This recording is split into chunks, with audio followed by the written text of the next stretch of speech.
안녕하세요. 대인당 원장 박명수입니다. 오늘은 15일 전후 사진을 보면서 얼굴이 어떻게 변하고 어떻게 좋아져야 하는지 이야기해 볼까 합니다. 여러분, 얼굴을 관찰할 때는 어떻게 관찰하시나요? 대부분 턱 위주로 관찰하고 계산하는 것이 일반적이죠. 이쪽이 크다든지 아래턱 부위가 틀어져 보인다든지 하는 생각으로 그 부분만 관찰을 하고 개선하는 것은 일반적인 건데, 그렇게 한다면 관찰하는 방법도 잘못된 것이고요. 개선 역시 비대칭 위주로 하다 보면 비대칭은 개선되어져 보일지 몰라도 인위적으로 개선하는 방식은 대부분 전체적인 부분은 더 나빠지는 것이므로 본인 스스로 관찰할 수 있어야 하는 것입니다. 여기 전과 후 사진을 보면, 전 사진 여기가 축인데 광대 부위가 더 커 보이고 아래턱 부위가 좌측으로 밀린 듯 이렇게 보인다. 후 사진을 그런 부분이 좀 완화되어 보인다 라는 방식으로 관찰한다면 다른 부위는 보이지 않는 것입니다. 전체적으로 봐야 되는데, 전체적으로 보면 골격이 옆으로 퍼짐과 길어짐이에요. 근육, 신경, 혈관, 피부 등 역시 영향을 받아 변형이 진행되고 있는 것입니다. 전 사진을 보면 입체감, 정갈함이 없어져 납작하다 못해 이 눈주위, 이런 부위, 눈주위가 물이 고일 정도로 움푹 꺼져 보이는 것은 그만큼 넓어져 있고 이 주변, 이런 부분들이 부풀어지는 거예요. 그래서 얼굴이 이렇게 펴야 되는데 이렇게 오그라들듯이 자꾸 입체감, 정갈함이 없어지는 것입니다. 아래턱 부위 너무 납작해져 있잖아요. 너무 납작해져 있죠. 또 움푹 들어가 있는 상태고, 이거 사실 여기 좀 완화되기 시작하는데 더 동글동글해져야 되고, 앞에서 보면 대부분이 초기에는 우측 광대 부위가 좀 커 보입니다. 그지만 옆부위는 좌측이 큰 거예요. 좌측이. 만약에 실질적으로 우측이 뼈가 커져 있다면 진행을 굉장히 많이 한 것입니다. 손으로 만져보면, 앉아서 만져볼 때는 대부분이 좌측이 이제 크게 느껴지는 경우가 많이 있습니다. 크게 느껴지는 경우가 많이 있는데, 그런 사람들도 누워서 만져보면 우측이 커요. 우측이. 크고 작은 거 위주로 관찰한다든지 개선은 잘못된 것입니다. 갈수록 변형이 심화되면 퉁퉁해지고, 이런 그 인디언 주름이나 팔자주름 들어간 게 아니고 이 주변이, 이런 주변이 상하서 풀려져 있는 거.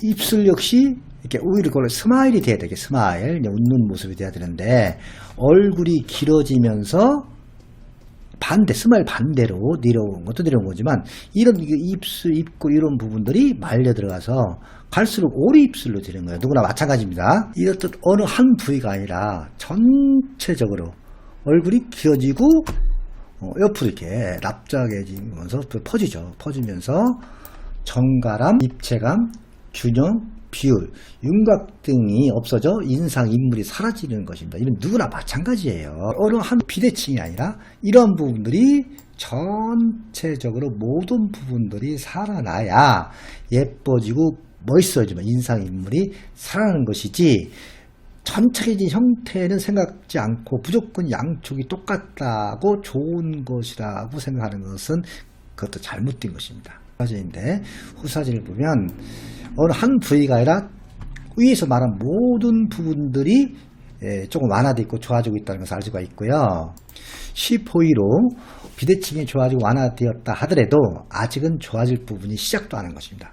그만큼 멋있어지고 좋아질 부분이 많은 것입니다. 전 사진과 후 사진의 얼굴 형태를 보면 지금 다른 사람이 되어가고 있는 거죠.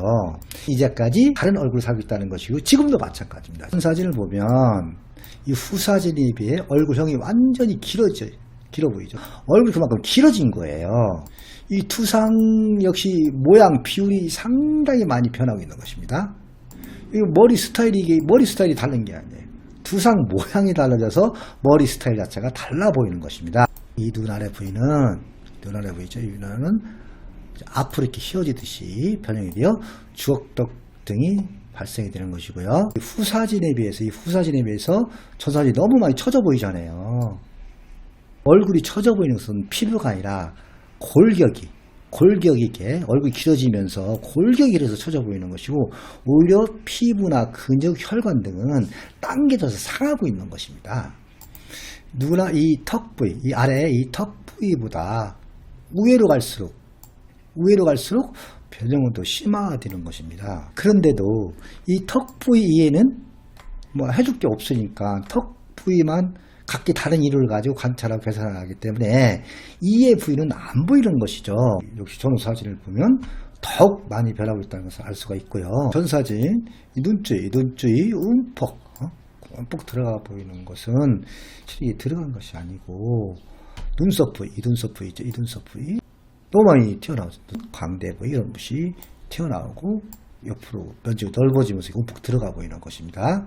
이마에 넓어지고 우뚝우뚝해지고 뒤로 넘어간 듯 이렇게 변형이 되고 있는 것이고요. 눈 역시 얼굴이 이렇게 옆으로 넓어지면서 갈수록 일자눈으로 변하고 있는 것입니다. 후사진은 이러한 부분들이 좋아지고 있으면 관찰되고 있지만 좋아진 부분보다 더 많이 좋아지면 좋아질 부분이 많은 것입니다. 위에서 말한 부분들이 다 좋아하지 않은 것이고요. 옆부분도 마찬가지로 너무 많이 길어져 있죠. 너무 많이 길어져 있고 옆으로 이제 여기도 넓어진 거예요. 많이 퍼진 겁니다. 옆으로 퍼짐, 울퉁불퉁의 변형이 진행되고 있는 것이고요. 앞으로 이렇게 나오고 씌워지고 있는 겁니다. 앞으로 더 이렇게 라운드가 생겨야 돼. 이렇게 턱부 역시 여기도 더 동글동글하게 이렇게 선이 생겨야 돼요. 아직도 멀었습니다. 앉은 자세로 신체적인 부분을 보면 전사진을 후사진과 비교해보면 흩어지듯이 변형이 진행되고 있었다는 것을 알 수가 있고요. 오히려 얼굴보다 신체가 더 정갈함, 입체감, 균형, 비율 등이 없어지고 출행을 많이 하는 것임에도 본인들은 인지하지 못하기 때문에 관찰이 안 되는 것입니다. 이는 골반이 틀어졌다든지 척추 측만을 말하는 것이 아닙니다. 골반이 틀어짐이나 척추 측만이 없는 사람들도 모두가 매일 변하는 것입니다. 물론 척추 측만이나 골반 변형이 있는 사람은 더욱 나쁜 방향으로 변형이 진행되는 것이겠죠. 척추 측만이나 골반 변이가 없는 사람도 20대, 30대, 40대 등 신체가 다른 것 역시 이에 속한 것이며 이는 건강인 것입니다. 대진단은 안면 비대칭이 있든 없든 하면 할수록 계속 좋아지는 것이며 열심히 하게 되면 또래 누구보다도 어떠한 또래 연예인보다도 정갈하고 동안이며 예뻐지는 것입니다. 여러분도 한번 도전해 보세요. 감사합니다.